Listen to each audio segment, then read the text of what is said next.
Shri Swami Samarth Marathi tips या आमच्या YouTube चॅनलमध्ये सर्वांचं स्वागत आहे। आज श्री प्रभू रामचंद्राचा जन्म सोहळा म्हणजेच आज रामनवमी आहे। श्रीरामाचं चरित्र हे एक आदर्श पुरुषाचं चरित्र आहे।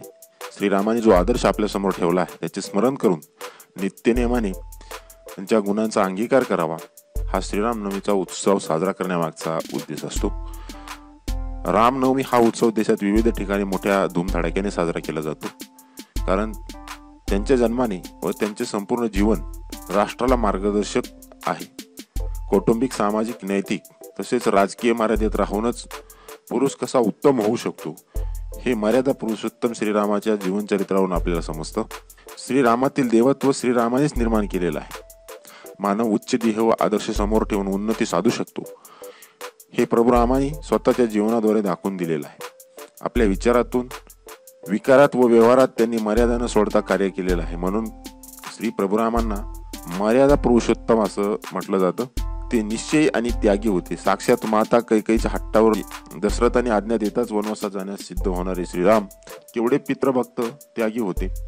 वडिलांचे वचन खरे करण्यासाठी हाती घेतलेल्या राज्याचा त्याग करून 14 वर्ष वनवास पत्करणारे श्रीराम निश्चयी देहाचा महामेरू होते। प्रभू श्रीरामात प्रचंड सात्विकता होती। वनवासातील श्रीरामांचे सोबती हनुमान, बाली, सुग्रीव, जांबवंत, जटायू, विभीषण केवळ या सर्वांचा श्रीरामाच्या सान्निध्याने कृपादृष्टीने उद्धार झालेला आहे। त्यांचा त्याग पराकोटीचा आहे। त्यामुळे क्लेश, भांडणे, स्वार्थ दूर राहतात। माणसाचे हृदय परिवर्तन होते।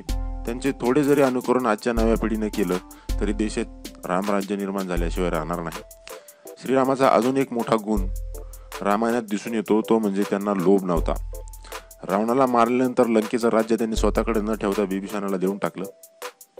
त्याच पद्धतीनं बालीला मारल्यानंतर त्याचं राज्य स्वतःकडे न ठेवता सुग्रीवाला देऊन टाकलं।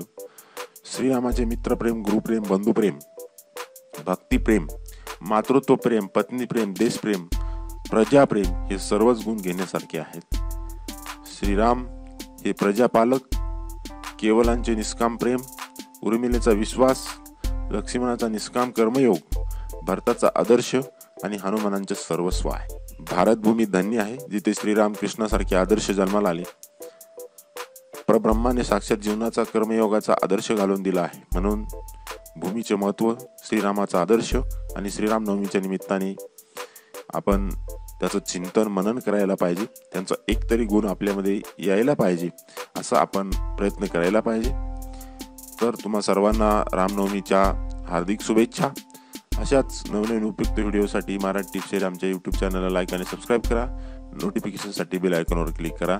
धन्यवाद।